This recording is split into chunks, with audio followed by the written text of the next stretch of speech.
Going on, everybody? Welcome back to another video, and today we're going to be doing What If Naruto Was Raised in UA Part 4, which may be the finale, because I'm hoping to get this one over with. It was a good idea. I made Deku way too OP, which I made it too. Like, with how far My Hero Academia is, like, OP Naruto's fun to talk about, because how far the storyline has gone. But with, like, OP Deku, it's like he finishes everything so fast. So let's just go to the camp. When they go to the camp for training, everything goes the same, except for, like, when Deku finds Muscular, as well as the fight with All For One and stuff. Now, when Deku fights Muscular, and actually, let's say Koda actually likes Deku in this, because he's not like all the other heroes and won't risk his life for unnecessary reasons, like his parents. I'm pretty sure that's why he didn't like them, because his parents died, and they made an unnecessary risk. Now, Muscular tries to kill him. Deku, this is going to be one of Deku's hard challenges, because he can't just, like, crunch him up and stuff, because bones will grow. So he pretty much brainwashes him to not knowing how to use his quirk, but he snaps out of this quickly, because his muscles, like the 5% muscles, will reform his memory. So Deku pretty much has his hardest fight ever with this, with him having to punch Muscular to death, knocking off his head, and then making his body unable to regenerate. Now, he does allow his body to, like, regenerate and stuff, just so that his head's back on, then he'll tie him off, because he can't move, he's knocked out. So, yeah.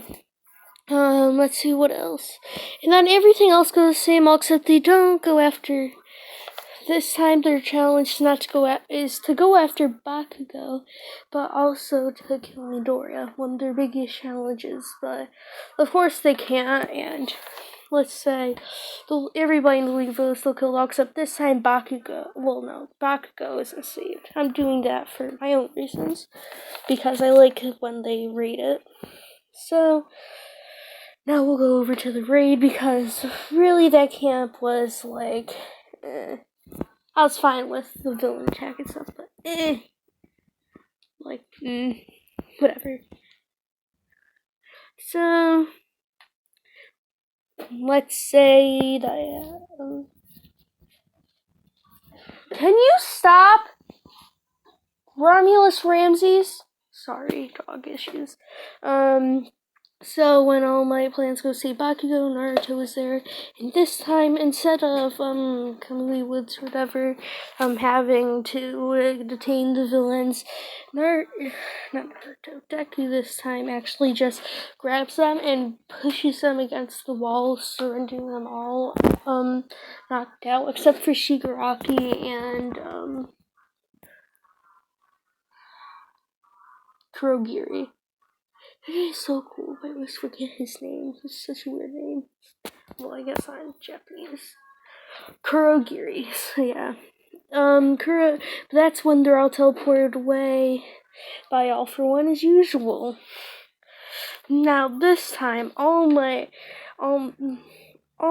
says that he's gonna go look, but this time Deku actually... So let's say Deku, through the training camp, has unlocked a portal thing that he just hasn't been able to use. It's kind of like a psychic portal, and he can go anywhere he knows. And let's say that he's probably been around where that place is when he was doing patrol with Miria or Sun Eater or whatever. So yeah. Let's say he teleports him and All Might there, and that's when he sees All For One. Now, All For One, does the whole thing with the Ragdoll still, and Tiger and Mount Lady and all of them are still unconscious. Now, when he sees, Deku, he sees his quirk, and it could even be stronger than his own quirk. So he tries to steal it, but that's when Deku dodges this and picks him up and throws him, like, with his telekinesis. And I'm pretty sure he would have a strong enough mind, all for one, to not get brainwashed. So yeah, he would probably not get brainwashed. So he gets thrown. But then All Might would do his Texas Smash on All for One. Now All for One is completely fighting a losing battle here, with All Might, who almost beat him in the actual canon. Well, who did really beat him because he got taken in. They don't kill.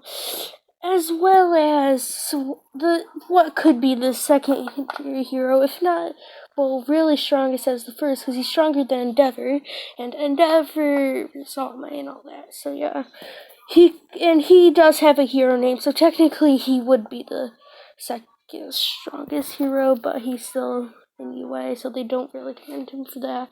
Although they do commend him for being very strong, almost as strong as All Might, but yeah. So, they do their thing and all that. They're fighting. Telekinesis completely boring. All for One, because, I mean, imagine just getting picked up and slammed to the ground repeatedly, very fast and stuff.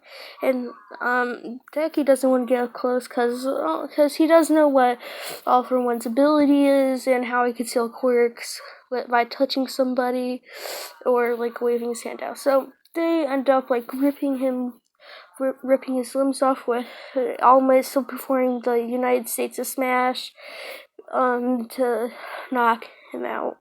Now that's when All Might goes to Swarm form. Deku starts freaking out. Although he already knows that All Might has a swarm, he starts freaking out, telling All Might that since he's in this form now, he can't be the #1 hero. You should have saved your United States of Smash. And that's when All Might says that it really doesn't matter. When you become a hero, you're already stronger than me. Maybe not my prime, but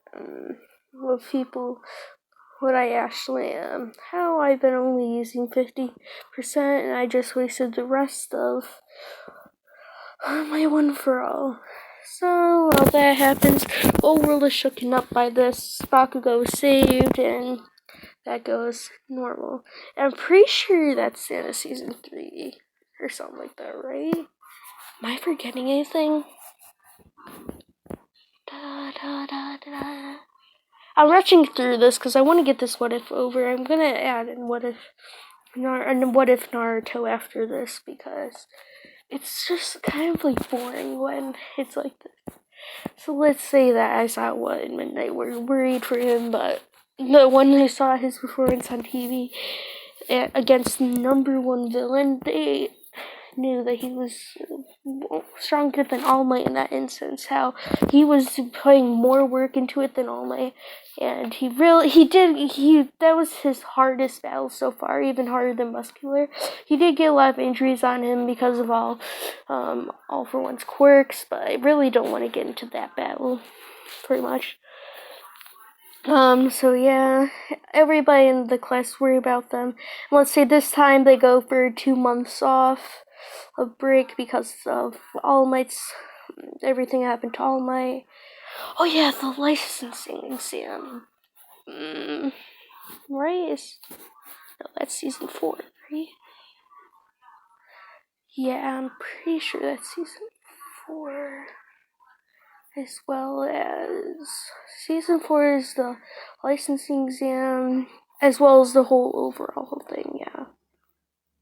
So this is around the time season 3. So then when All Might did this, Overhaul saw this, and seeing that the #1 hero, or at least what he thought was the strongest hero, or to be hero, is down, he planted a prison escape with some other people who wanted to join Overhaul. Let's say the one rap guy or whatever, the gigantic muscular big guy. Was in this. They broke out of prison, and Deku, hearing this, kind of got angry, but he knew that it was going to happen at one point in time. And now that the hero society is at its weakest, he kind of knew that hero crime rate was going to go up.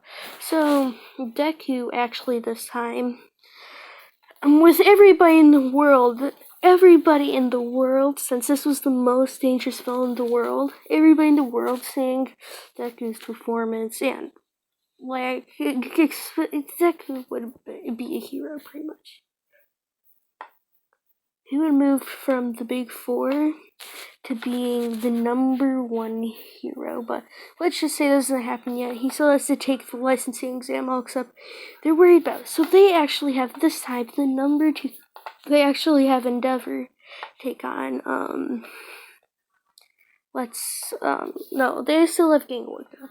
So Deku does the whole first round, and as usual, easily being the first one done pretty much, because just using his telekinesis to hit people once they begin, because the reckoning of UA and all that happens, all except he sees how people may be firing at him, but he knows that he can just use his shield will block all of the balls, and then he uses the 3 of the black ball. Well, he hits like 5 people out.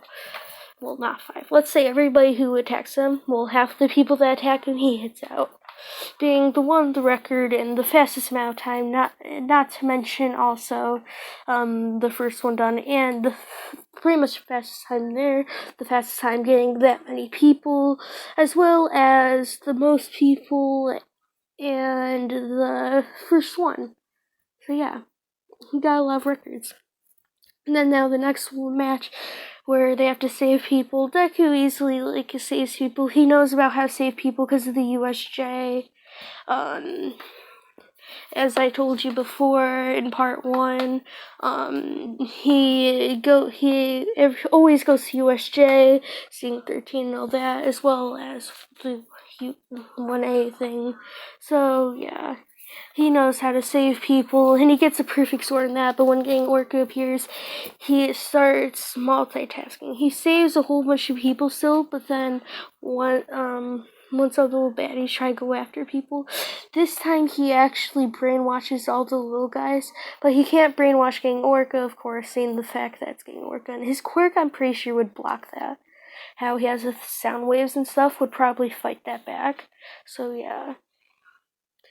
He fights with Gang Orca, punching Gang Orca in the stomach, pushing him all the way back. Gang Orca trying to punches him in the face. And it kind of pushes Deku back a bit, but not really that much. Maybe a couple of feet. And he charges up, making his telekinesis go around his fist, punching Gang Orca, and making him fly through the building, and he is in critical condition, and he's rushed to the ambulance. Now, Endeavor, who is watching this because of Todoroki, sees that even he couldn't get rid of Gang Orca that fast. He starts thinking about how this kid was able to beat a foe that me or All Might on our own couldn't even kill.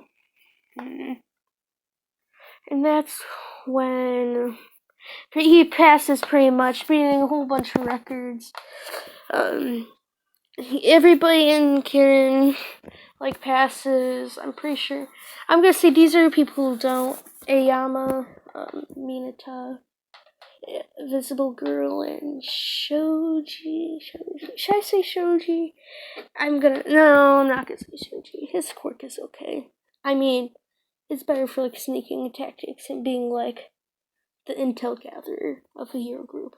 So yeah. Anyways, so that all happens. Blah blah blah. What's the next one? Overhaul thing. So when Eri sees that Overhaul got out, they had a meeting about Overhaul, inviting Eri and of course Deku, since he's pretty much a member of their staff, as I said in the last part.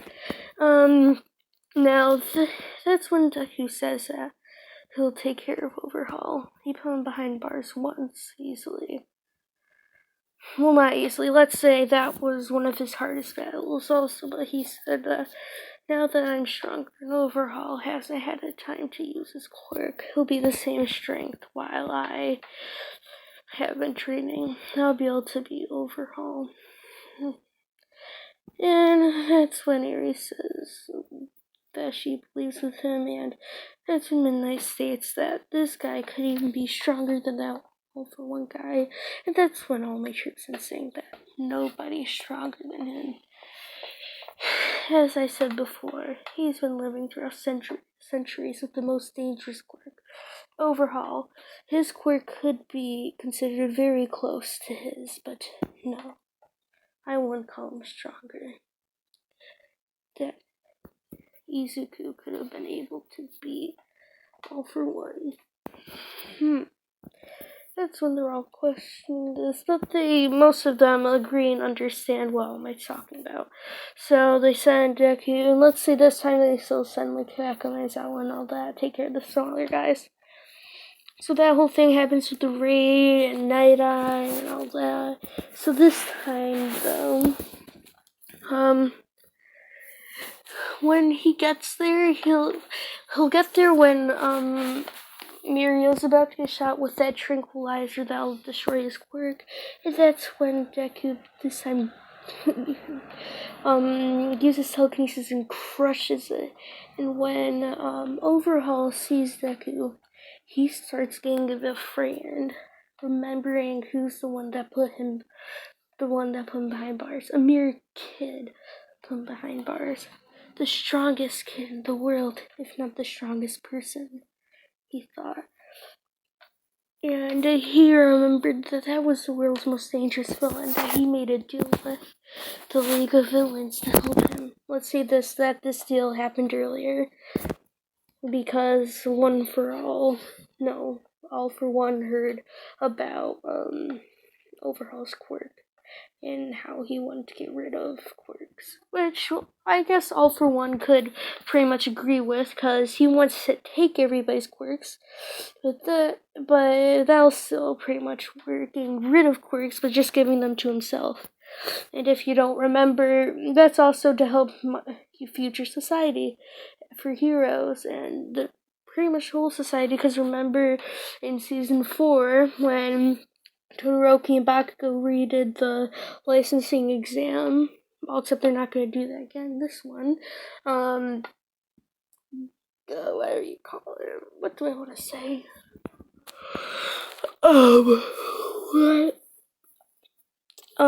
That quirks will start becoming unstable and people won't even be able to control them.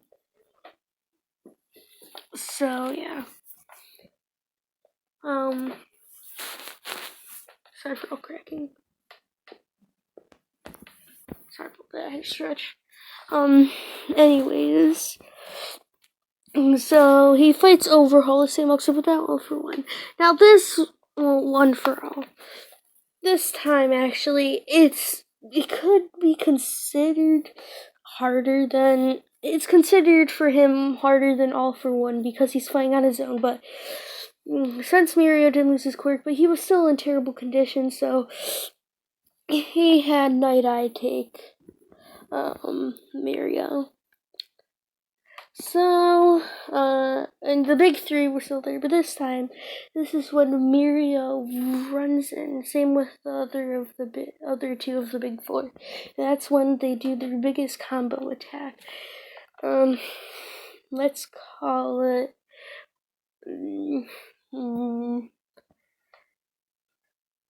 Let's call it hyper punch, where they all putting up the strength. The one girl uses her nature energy onto his. Sun Eater uses, like, let's say the thing where combined his octopus and crab arm into a big punch. And Mirio, let's say if this time Mirio gets One for All.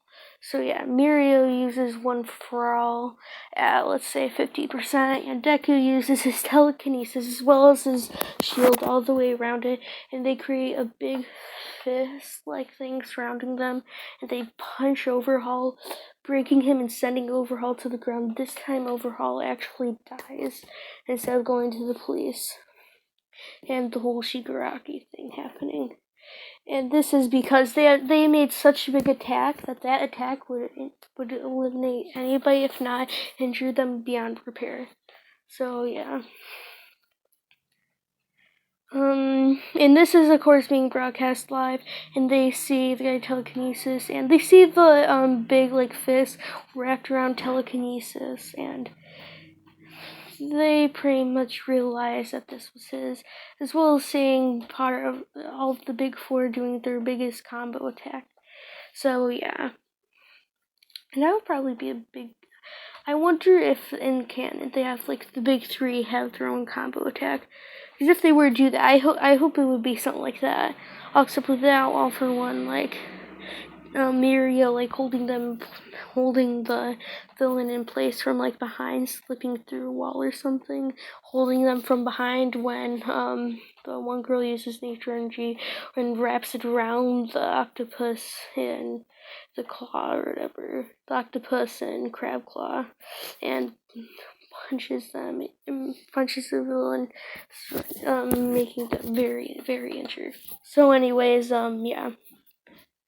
So let's just go to the tournament or whatever after the overhaul arc, where Eri doesn't have to be in the hospital. Mirio still has his quirk, and nothing really else changes. I forgot to talk about Shido. Shido and Deku are very close in this time. They are actually dating, and they are a lovely couple when they're in the dorms still and all that.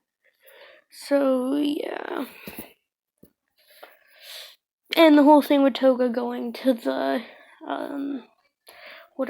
go to the licensing exam still happens. But this time, Deku actually confronts Toga, realizing that it was a villain, but not actually meant to kill her for reasons.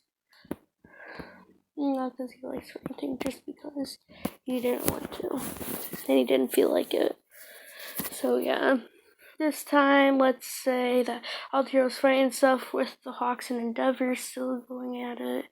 But this time, let's say that there's a few extra fights. Let's say Deku versus Endeavor, who is the number one hero. Now, Deku is going to be in this because he asked if he could, and they actually approved of this, seeing how he showcased during two of the world's greatest villains, Overhaul and All for One, being one of, if not the biggest factor of eliminating their threat. And let's say Shigaraki actually got All for One in this.